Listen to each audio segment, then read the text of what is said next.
The property market is set to bounce back in spring. Let's have a look. Hello everyone, Florian.Heise here, and welcome to another episode of HeiseSays. I've got my morning stein of coffee, and I thought we'd start the day today by having a look at an article from realestate.com.au.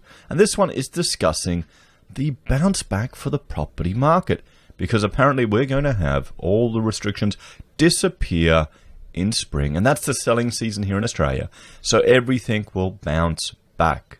It'll be perfect. Happy times. We'll get that V-shaped recovery everyone wants. You can rush out there and get those super low interest loans. Just don't even pay principal. Just go interest only and buy 10 properties. Everyone buy 10. Do it for the government. One for you, one for your wife, one for the kids, one for Johnny. That's how it happens. So let's have a look at that. And by the way, if you think that's financial advice, then you're dumb enough to fall for it. So, and there's a whole generation who probably doesn't even know who Johnny is. End of the pandemic in traditional real estate selling season of spring is set to boost the market. Now, is this an example of, well, is this FOMO? Is this hope? Is this dreams? Or is it reality? Australia's traditional home selling season spring is predicted to boom this year as it slingshots on the back of the nation's pandemic recovery.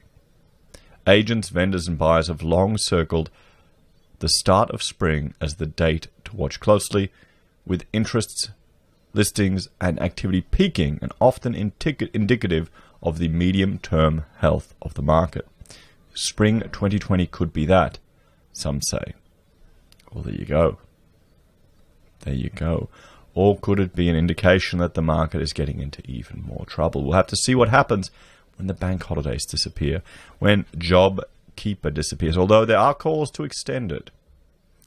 I'm worried, everyone. I'm worried JobKeeper is going to be a push to universal basic income, and then eventually there will be a push for some mandatory government employment or work or forced labour to go along with that.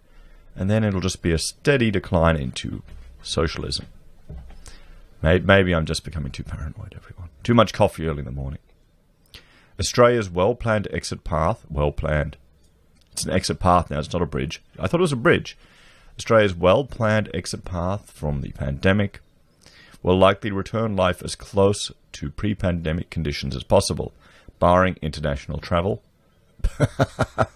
Except for international travel, you know, that small sector, you know, that $60 billion part of our economy, just for the tourism alone, excluding international students, excluding their demand on rental properties, excluding the foreign investment into our housing market, which kind of feeds into real estate. Except for that, it's not important, guys. It's not important. Florian, what are you worrying about these things?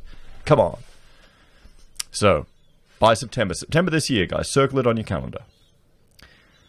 By most estimations, the economy will be firing back by then, and unemployment will be falling. In most industries, job security will be returning. Where the hell did they come up with that, guys? Where did they come up with that? I mean, unemployment, well, latest job ad data has crashed. The latest consumer sentiment has crashed. Business conditions and confidence has crashed. Business investment has also fallen. Building approvals are down. Unemployment has shot up. Right now we're sitting at unemployment and underemployment.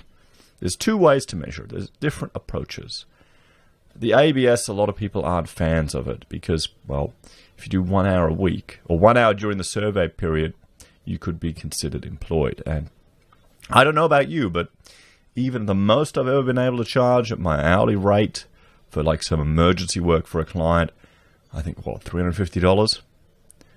I can't imagine. That doesn't happen too often, guys, for architects. I can't imagine living off. Could I pull that off? I probably could. You probably could. That's kind of the doll, isn't it? You could do 1 week off that, so, but not 4 weeks, not a month. And that's kind of a rarity, guys. I don't know, let me know. Let me know. Maybe you're in an industry where you can charge that. I'm sure we've got some medical professionals that can. But then again, the problem is, your lifestyle tends to adjust to the income that you're used to. So you're used to, nice pretty houses with the expensive pools. But nevertheless, the point is that the ABS methodology is, well, questionable at best. You've got the Roy Morgan approach, which is sitting right now at a combined underemployment and unemployment of 25%. So they're saying that it will in fall. I don't know what that's based on. The RBA isn't saying that. None of the banks are saying that. So realestate.com.au is saying that, of course. And, well, every newspaper's now been digitized too, hasn't it? That coupled with the pent-up pandemic demand, record low interest rates, and relatively easy access to borrowing is set to make for a stronger spring selling season. Okay, so they're hoping that people have demand bent up. They want to get out there, pent up, want to get out there. The cash rate, which, well, is ludicrous, although we still have people under mortgage stress, we still have people in arrears, but the banks are doing everything they can to make sure that stress isn't manifested in people selling. I mean, here's the problem. Here's the problem with predicting that the housing market is going to have a sharp fall, or mortgage stress are going to affect people, or they're going to be fire sales. The banks are doing everything they can to avoid it. They're changing the rules. APRA's changing the rules. Look at the US now. They can lend, then banks need to have no reserve. They're changing the rules everywhere just to keep it going. Kind of makes you think that they don't want the market to adjust. These centrally planned people that like to control the market don't want it to, don't want hard times. We can't have hard times. You can't have a resilient market, a resilient civilization, If you step back from the distraction and noise of the predictions of economists, there are genuine factors pointing towards a strong recovery this spring, in a market characterized by first-home buyers taking advantage of the percentage of investors who chose to exit, and families activating with long-held plans for change, First National Real Estate Chief Executive Ray Ellis said. Okay, but that doesn't mean prices are going to go up. That means activity may increase in the market. And sure, that may have an impact on prices, but with foreign investment down. Ms. Ellis, who oversees the nation's third largest real estate network with 450 offices in Australia and New Zealand, said the pandemic hadn't so much resulted in a reordering of consumer priorities with their homes at the top of the list, but rather had provided clarity on what was most important. What economists are ignoring are the emotional and security concerns that Australians have to property. He said, I thought we were talking to a chick. Nope, Mr. Ellis. Okay, I'm just seeing the pictures here of all the blondes in the pictures. Australians don't simply view their properties as an asset. They view it as a home. That has been demonstrated strongly during these challenging times. Well, yes, that's true, but you only need one home. Okay, so that's going to affect the market. You've got property investors. We looked at the genius that had 200, and he was looking at getting more. And he's bought the cheaper end of the stock, and I know people are worried about rent disappearing for him, but he's going to be propped up by rent assistance, to be honest, if it gets really tough. But then we've got other examples, like the teacher that had 6 investment properties, and he negative geared one after the other, used it to reduce his tax bill. And that seems to be the common story. Now, that's not a home. That's an investment property. That's going to affect the price of this. And remember, it's always the edge case that affects the price. What people have been missing most is having friends and family over to their home. Yes, so that means they're going to renovate. That means they're going to renovate. That means they're going to have extensions. I'm hearing this more and more. Or visiting the homes of friends and family. We've seen an increase in people committing to improving their homes through refurbishments and the like. They've spent time considering what sort of home they want to live in now and in the future, and are researching that. The message is, it is a home, not simply something they own. I've seen no evidence of that attitude disappearing. It's actually increasing. Buyer activity is up 50% nationally on this time last year, despite the widespread uncertainty and fears created by the pandemic and the subsequent lockdown. Traditionally, such upswings in interest have resulted in a rise in market transactions. Mr. Ellis's predictions stand in opposition to those which have outlined a possible fall in house prices of up to 30%. The long-term CEO, who has entered his 16th year as First National boss, believes such a slump is highly unlikely. Well, okay, 16th year. He hasn't been through the recession. He hasn't been through the last recession Australia has had. So, okay, you can say it's unlikely, but you don't actually have any experience of it. The stance is also supported by Adrian Kelly, president of the Real Estate Institute of Australia.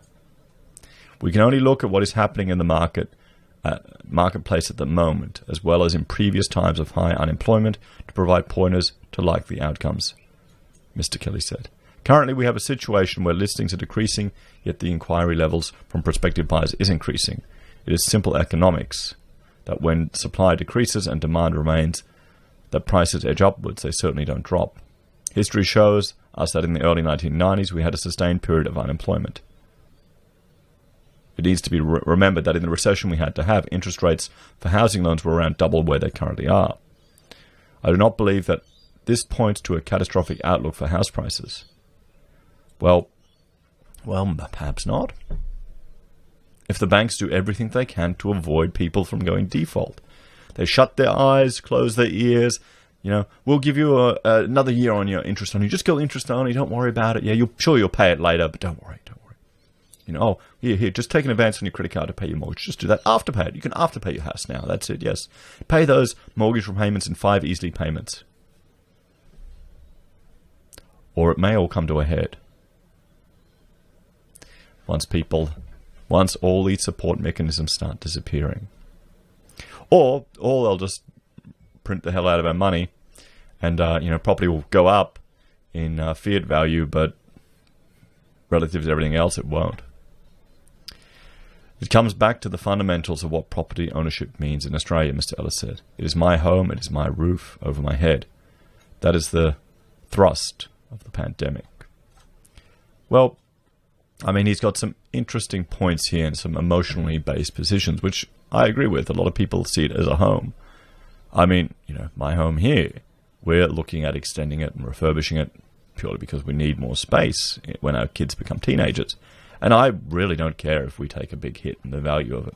It's more to do with the location. We're pretty much going to be here for a long time. But, I don't think I'd be rushing out now to go into debt to buy something else. Or just the pain and hassle of moving. I'd be waiting to see what happens when the recession word gets muttered. But here's the thing, guys. If the banks pull out all stops to stop the market correcting, what do you think will happen? Do you think we'll get a correction? Or do you think it's just going to keep on going? As always, please let me know your thoughts, opinions, and comments down below. Please like, share, and subscribe to the channel. If you're a fan and you'd like to support the creation of this type of content, there are a few ways you can. You can join us on YouTube or Patreon. You can support us via our affiliate links at Amazon or eBay, and Independent Reserve and Kucoin. You can buy our merch from HeiseSays. You can use the Gold Pass app from Perth Mint, or support us via PayPal. Take care, guys. I will see you all in the next video. Bye for now.